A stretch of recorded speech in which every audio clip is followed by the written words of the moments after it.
They told you imagination is make-believe, a childish thing, a fantasy. But what if that was the biggest lie you were ever told? What if your imagination is not a place to escape from reality, but the place where reality begins? Neville Goddard didn't just teach manifestation. He decoded the blueprint of creation itself. He said the imagination is not a tool, it's the first cause, the origin point of everything you see, touch, and live. And here's the shocking part. Your subconscious can't tell the difference between what's imagined and what's real. That means if you can fully imagine something and feel it as already done, your body, your mind, your world, they start to align to make it true. Imagination isn't a break from life. It's a portal to the next version of it. And every time you dismiss a vision, you delay the life that's trying to be born through you. Because your outer world is just your inner world made visible. Think about it. How many things in your life today started as a fleeting thought, a mental picture, a silent wish, a sentence whispered to yourself at 2 a.m. when no one else could hear? That wasn't random. That was creation in its rawest form. Because every invention, every breakthrough, every life you admire, it all began in someone's imagination first. Neville Goddard called this the law of assumption, that what you assume to be true with feeling must reflect itself in the mirror of your life. Not maybe, not if you deserve it, must. Why? Because your subconscious doesn't operate on logic. It operates on belief, repetition, and feeling. When you imagine something vividly and you feel it as done, you're not daydreaming. You're giving your subconscious a command. And the subconscious doesn't argue. It doesn't ask if it's true. It only asks, is this the signal I keep getting? Then I'll make it real. That's why people stay stuck. Not because they're unlucky, but because they keep imagining the same limits over and over. And the universe, it simply agrees. Imagination alone is not enough. You must feel it. Because in Neville's world, feeling is the secret. It's the emotional charge behind the image that programs the subconscious. Not just seeing the outcome, but being inside it, tasting it, smelling it, hearing the silence of its completion. You don't just visualize a house. You feel your feet on the floor. You don't just imagine love. You feel the warmth of their voice in your chest. Why?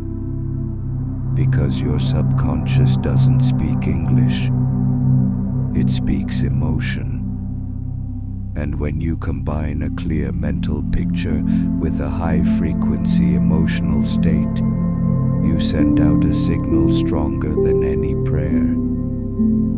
That's why dreams without emotion fade. But visions soaked in feeling, they burn into the fabric of your being. Here's the part they don't tell you. Most people imagine the wrong things. They imagine being rejected, failing, losing, being hurt again. And the subconscious, loyal like a soldier, says, as you wish. So if your life keeps repeating Don't fight the world. Change the real inside your mind. Because reality doesn't come from what you want. It comes from what you keep assuming is true. With emotion. There's a doorway you pass through every single night, and most people walk right past it without ever using it. Neville called it SATs, the state akin to sleep. It's that drifting moment when you're not fully awake, but not fully asleep either. Your body is relaxed, your conscious mind goes quiet, and your subconscious wide open. This is the golden window, the moment to plant the seed of your new reality.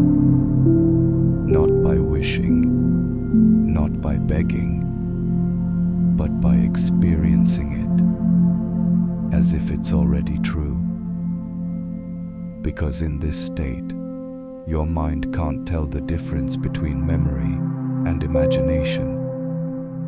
So if you replay a scene of your desire already fulfilled, with feeling, detail, and repetition, your subconscious accepts it as fact.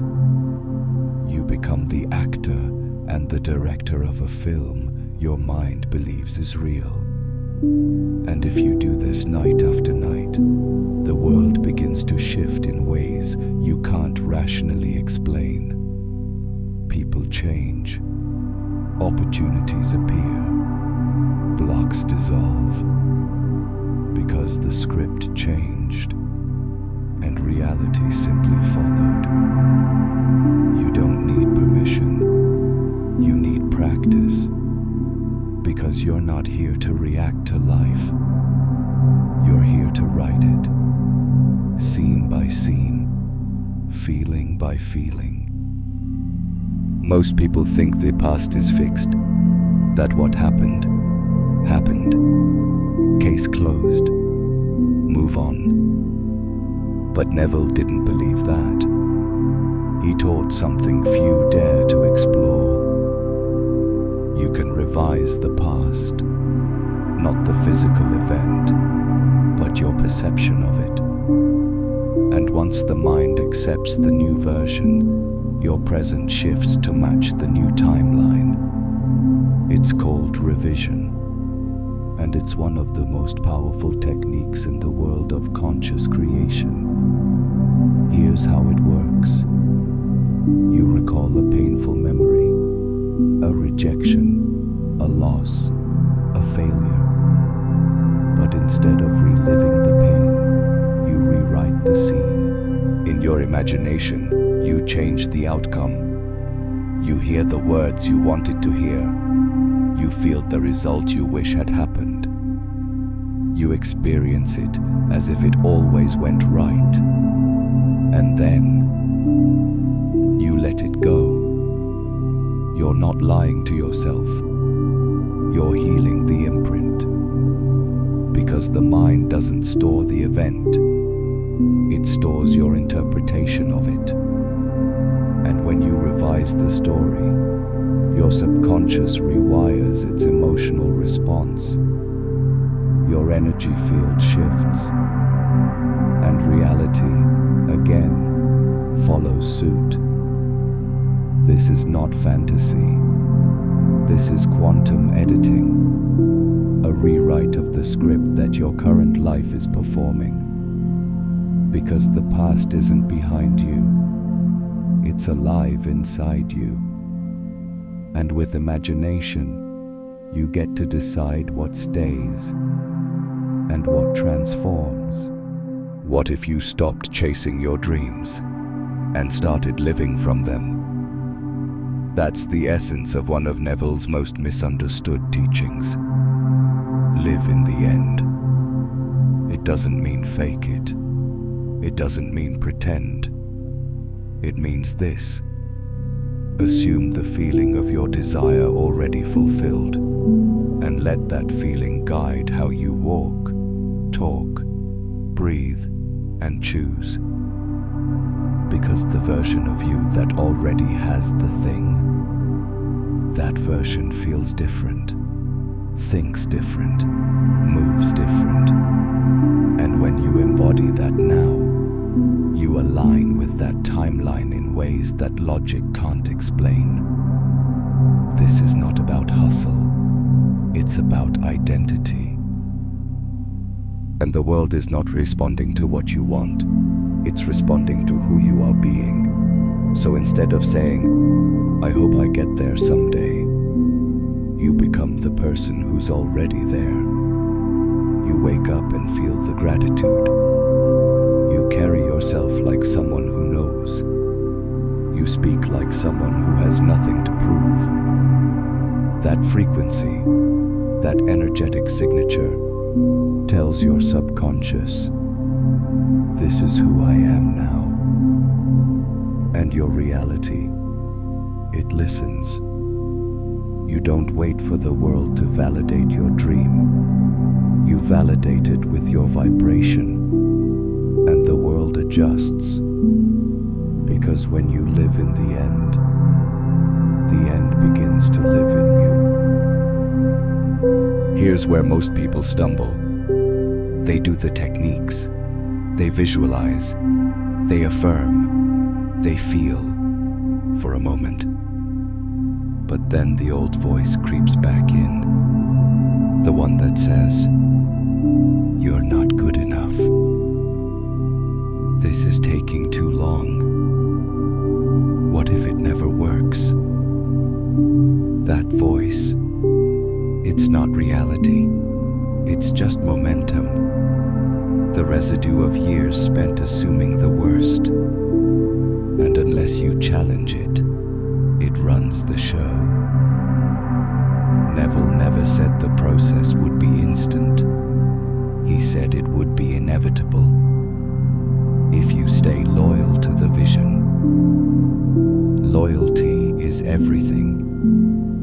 Most people are more loyal to their fears than to their future. They'll rehearse rejection more vividly than they'll imagine success. They'll repeat worst-case scenarios like affirmations in disguise. But here's the truth. You cannot out-create the image you hold of yourself. If you see yourself as a struggler, you'll manifest more struggle.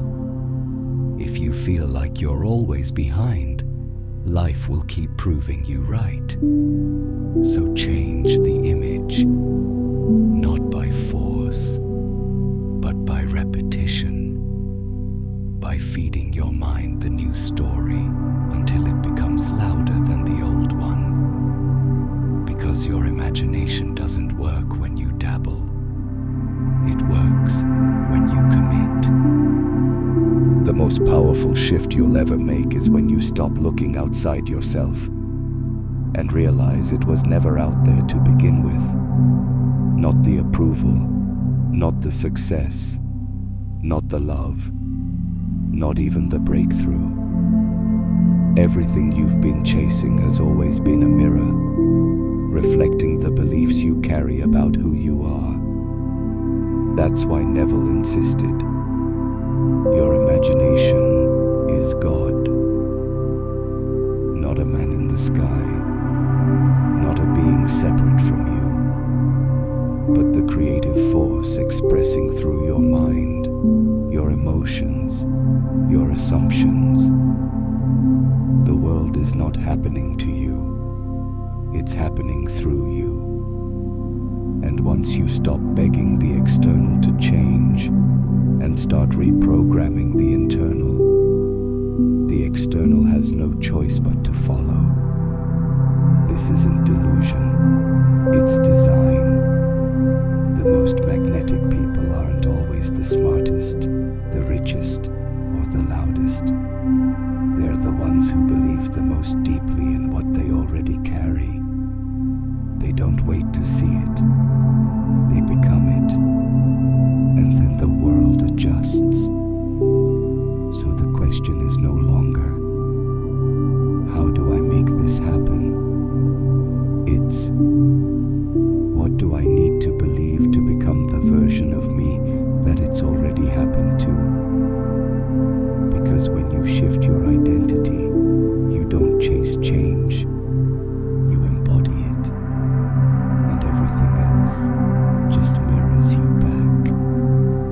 By now you've probably realized this isn't about tricks.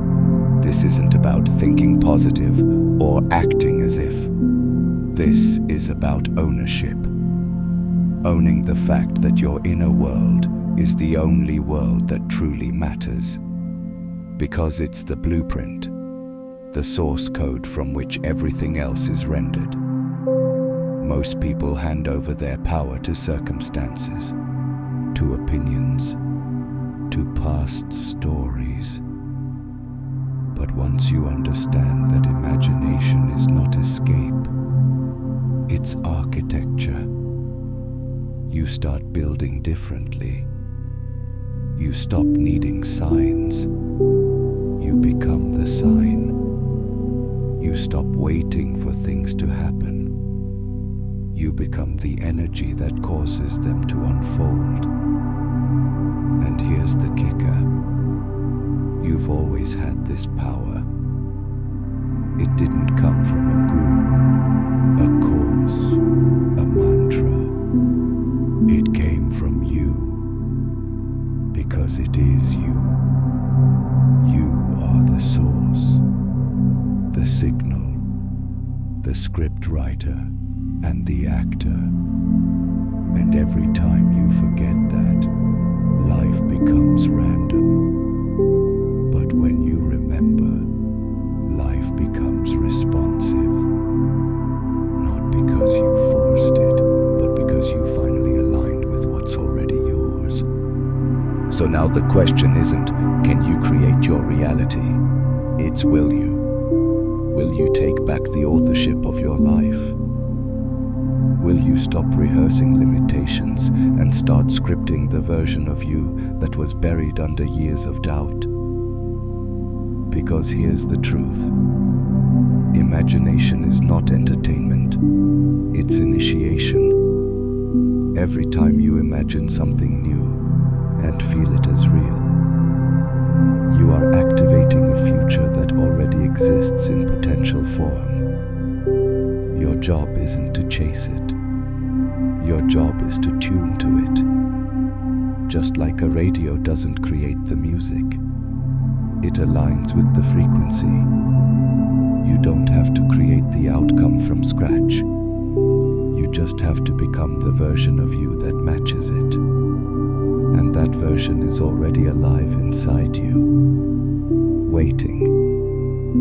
Not for more time, not for better circumstances, but for your decision. So stop doubting, stop delaying, close your eyes, feel it done, and walk like it already is. Because the life you want isn't something you earn.